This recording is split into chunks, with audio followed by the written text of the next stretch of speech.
Test one, two. Test one, two. Oh, you got to be kidding me. All right. Let's see if this is working, if you guys can hear me now. All right, you can hear me. Now why are you not working? All right.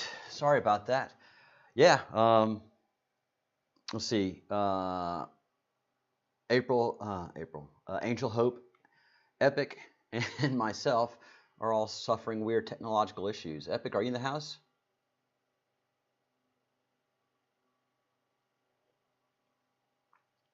Hello, Q John Q. Hello, Captain Realist. Good morning. Thank you for being here.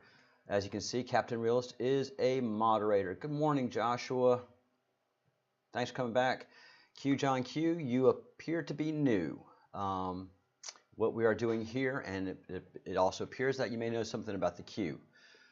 We are deciphering the Great Awakening map. We're deciphering a part that just doesn't make sense to anybody, and that is the upper quarter of the Great Awakening. So that is a cipher, and we are deciphering it and doing a series of videos to support that. So and doing all that kind of poorly because I just haven't had time to do the editing and the uploading. It is so time consuming. Thanks you, Joshua. So Partha is not going to be with us this morning. It is better for him, and actually it's better for me and you guys for the afternoon. So the 1 o'clock sessions are going to be Partha 1 Eastern time. America is going to be the time we visit with Partha and Angel, and in the mornings it's going to be a quick overview of things that are happening, kind of a news update, if you will. And what we're going to do today is we're going to look at the amazing videos and the amazing work that that Wages World has been doing for two reasons, frankly.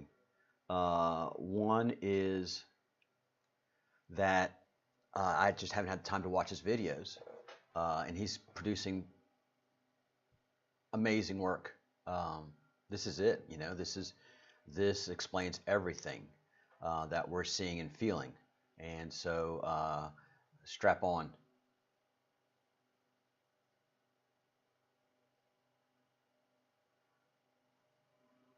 Oh, John, I, as everybody knows in the comment thread, I encourage anonymity,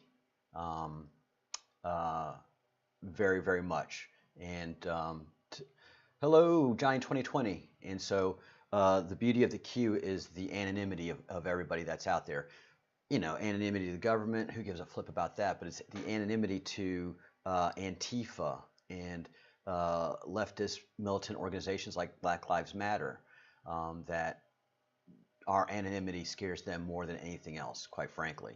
So I have a public face. I've been, you know, the threatening email has been sent to me, and you know, not too much yet, but I'm in rural northwest Spain. You know, good luck trying to get to me.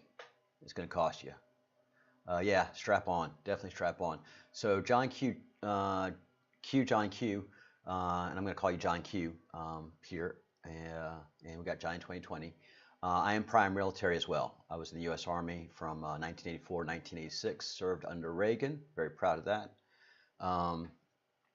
And so I didn't buy into the Q, politically speaking, because I have 40 years of politics in working politics in my my career. So a lot of the stuff that Q was dropping, I was like, I know this, I know this, I know this.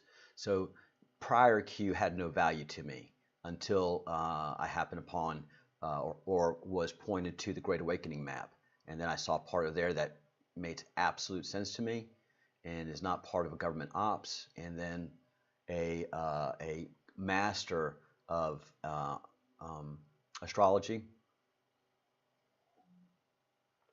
has been guiding us to events that are coming, and they have been correct. So it's kind of confusing. But first, let's watch this Wages World video, because it's just too damn important not to watch it. And I'm going to take my mic down, and I won't be speaking during it because my headset's not working, so there'll be a loop, and we don't want that.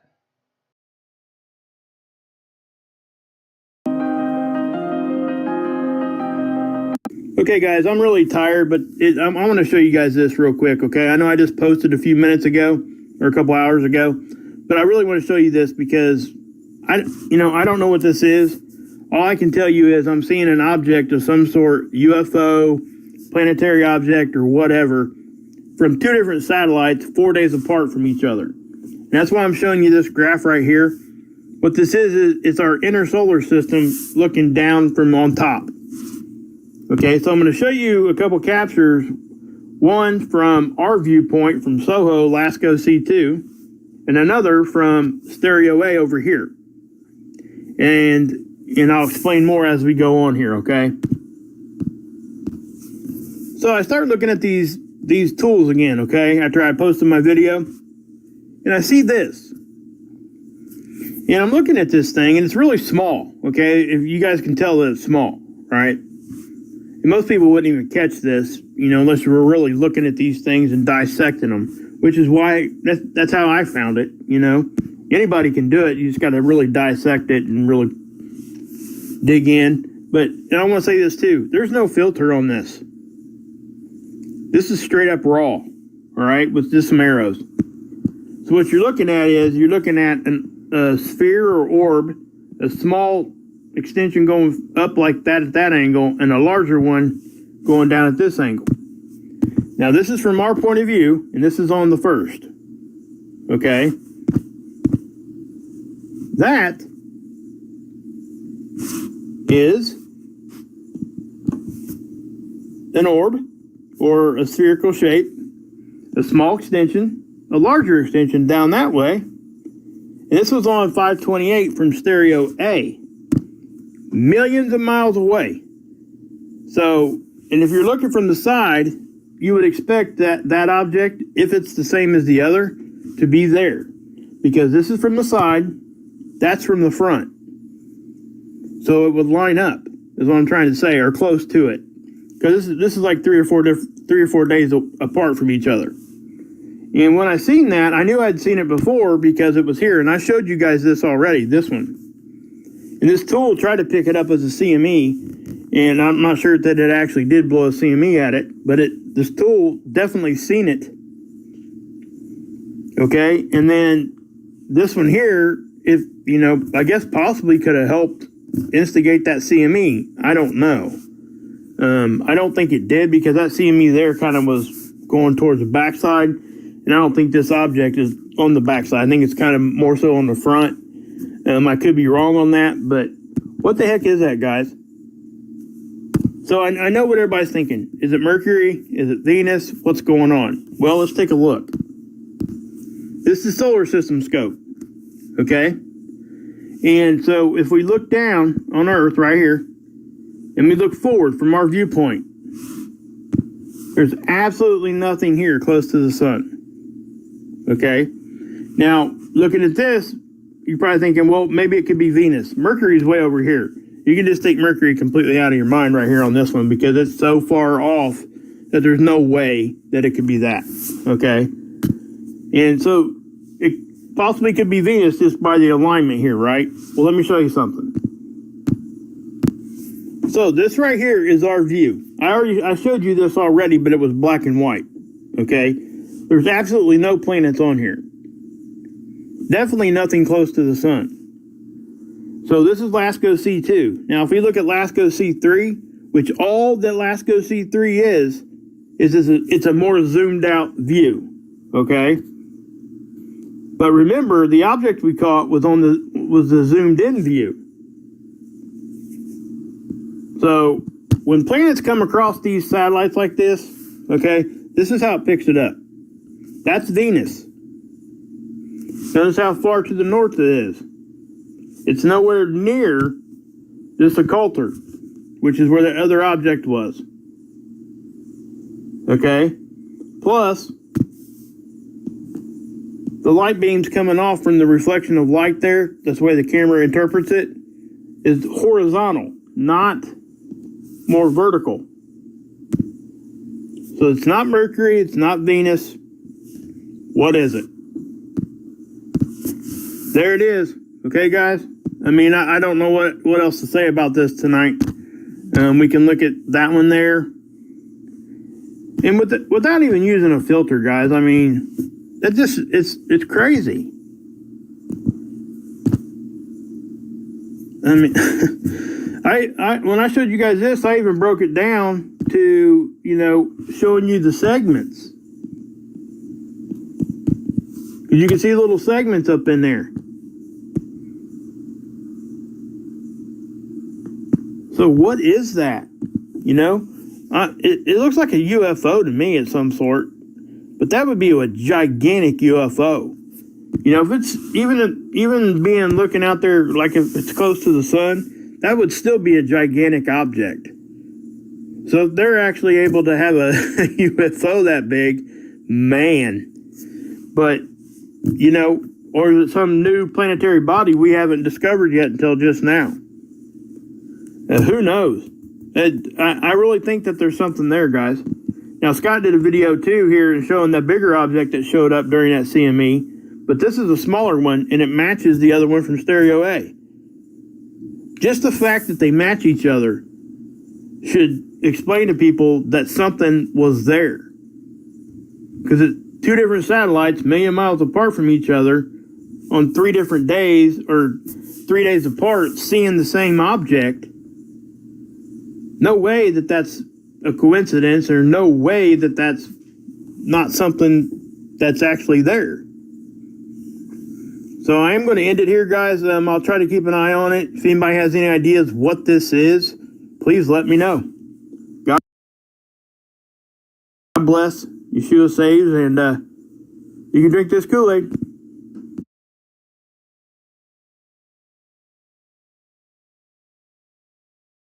So I am going to end it here, guys. I'll try to keep an eye on it. If anybody has any ideas what this is, please let me know. God bless. Yeshua saves, and you can drink this Kool-Aid.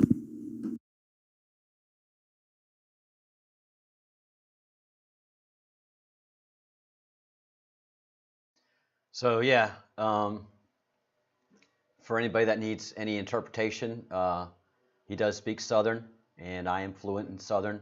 So if there's some words that and phrases like "up in here" and "drink the Kool-Aid," I can I can work those with you. So this is another breadcrumb. This is a big old breadcrumb right here. That goes along with the breadcrumbs that we've seen of people filming and talking about seeing UFOs, and hand in glove with the Pentagon saying they're UFOs, and culminating in President Trump saying that, if these videos are real, it's something. So understand that most of those questions that the press asks during the press conferences, for the most part, have already been screened by the press secretary. So it's only when they get into the back and forths that's kind of ad-libbed by the hostile press. So President Trump knew this question was coming from that person. It's part of the there's a union, a mafia, basically, that is the White House press corps, and so they have agreements. And there's a president of the press corps, and if you do something wrong, you lose your press privileges, like what happened to Acosta. Usually, it doesn't get to the presidential level. They bully each other into doing things, as unions do. So the president knew that the UFO question was coming, and he had a prepared answer for it, which is a excellent prepared answer for anybody that has been in depositions, and lots of them, not just like 4 or 5. Your first 2 depositions. Hey, and there's Emma. Hi, Emma, the cat. And so anybody who's been like, your first deposition is terrifying. Your fifth deposition is pretty intense. Your 20th deposition is like, let's do this, because it's sparring. And if you're into your 20th deposition, you're a successful businessman, and you're going to spar with lawyers who you pretty much hate unless you're paying them. So so Trump gave a perfect answer. I'm not responsible for UFOs. I don't have anything to do with UFOs. I'm going to keep my credibility as a human being and as a leader. But if these are real, they are something. And so that right there is real. And that is something. Okay?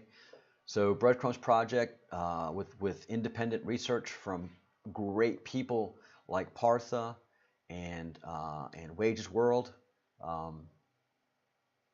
you know, here we are, guys. It's real. It's happening. That big old thing right there is the thing generating EMPs. It's generating it, it sends it to the sun, and the sun reflects it back. So it's sending something, guys. It's sending something. Those CMEs are not just CMEs. Those are EMPs. Those are electromagnetic pulses.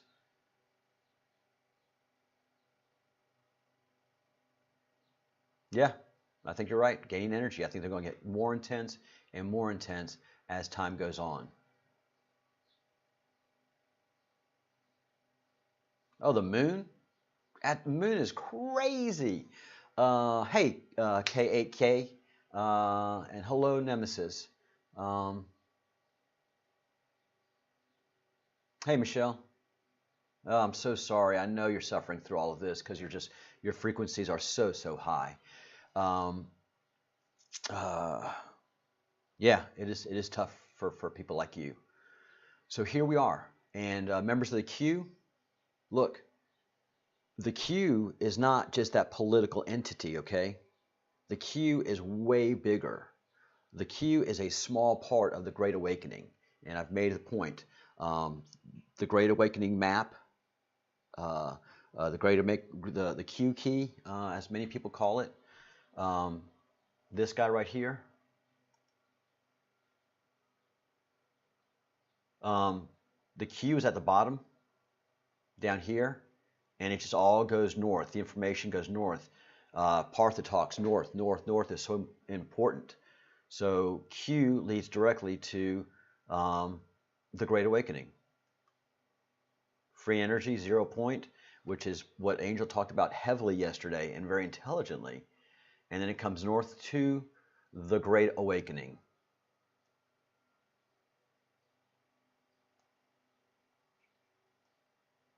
This area right here is my area of expertise, except for the hyperdimensional hexagon, which I'm learning a lot about, and the whole rabbit hole. But the great solar flash, mental and spiritual states, meditation, all of this being prophesized in every ancient religion, or every historical religion, as the Q says, and the yoga fire, all that stuff I can talk about. But more importantly, I can talk about the electric sun. I am very, very familiar, very well studied on the electric sun, just like Partha is. So an ignorant stooge will argue with me that the sun is a nuclear event, when all of the actual real science and numbers and stuff that can be reproduced in a lab says the sun is an electrical event. Yes, all your shadows are wrong, guys. All your shadows are wrong. Noontime is not the same. You can look, it used to be a month and a half ago that noontime, the sun was right over you, pretty much, give or take. But that's what determines noon, is the sun should be right over you. Well, no, it's basically noontime is at 4 o'clock for everybody now. That's around 3 or 4. So as we lose the magnetic shield, the sun's reflectivity, not reflectivity, but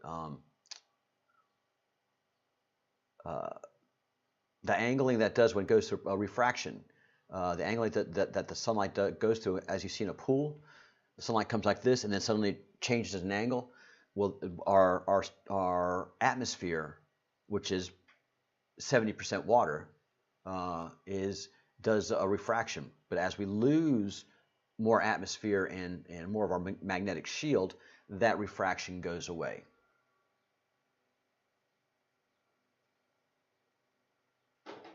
Yeah, Nemesis, the moon is just, it's wrong. I saw it in Spain because it's really a lot lower in the in its location on the horizon. I don't see the moon way up there anymore like I used to several months ago. The moon is low on the horizon, and it's super, super white. I mean, blazing white, like white like that. So again, these are all breadcrumbs as to what's really happening.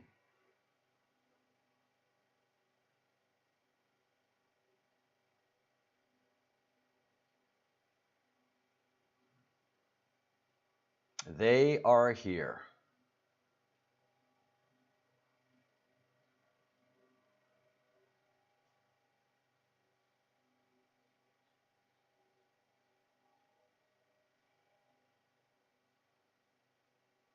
Yeah, Captain Realist, it's bright. And it's bright every night. It's not just one night. It's been bright since the sun event has been happening. So, great solar flash. That is everybody that's in the queue and members of the queue. It's much bigger than just a political queue. So the queue is preparing us for the Great Awakening, and it's the Great Solar Flash. And it's a series of flashes. It's not one big one, but there's going to be one great solar flash, we think. Or it's what it says. And what we are seeing, it all makes sense. What Partha has been able to do, and I'm getting off in 4 minutes, guys, because I have to go to work. Even though we're having a Great Awakening, and even though we're having a massive events all over the world, I still have to pay bills, and I have to pay rent. And so, great solar flash. I think it's a series of events as it has it here, 2019 to 2023, 24. So we probably have about 4 or 5 years to get to work all of this out. And that's probably what's happening, the slow roll of this coming out. Just one more thing. The Soho lab that Wages World talks about, that was the lab that was shut down, I think it was 2 years ago, for 7 days for no apparent reason. Now we know the reason. So they were seeing this spaceship before. They were seeing UFOs, and they were alerting people. They were obviously getting the information. They couldn't send it through the internet, so they were trying to mail probably USB sticks and get the information out as best they could. And they were shut down for 7 days and then reopened. I pretty much can promise you that during that week, everybody that worked in that lab, every single person that worked in that lab was taken in, shown some very incredible things, and agreed to sign non-disclosure agreements. That's the only thing that can really answer what happened and how it came to be open again. And all of our powerful telescopes are down, and the events that we're seeing with Comet Atlas, it being going to pieces, Comet Swan, its unusual behaviors, and now this, there is a great event coming, and this is a slow roll of letting us know what it is. Thanks, John Q. there's honesty in this group. I have made predictions and I have been wrong, and in that process, I have found people that made predictions and have been right. And so we follow breadcrumbs. In any investigation, you're going to have avenues of investigation that collapse. You have some clues. You go there and you're like, oh, that's not what it meant. I got to backtrack a little bit and re-pick up these breadcrumbs. This was just a distraction. And so that's what I've done all my life. I'm a network engineer by trade in IT, and you kind of do that in troubleshooting. You make certain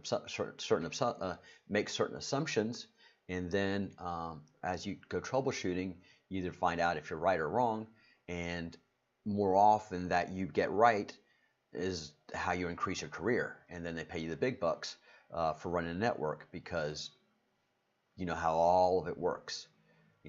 So there you go. Hey, M. Stafford. All right. Hey, fellow Crummers. Yeah, we are the Fellowship of the Crumb, John Q. So if you stay here a few times, you will too become a fellow of the Crumb, and you participate in the investigation. Hey, John Luther.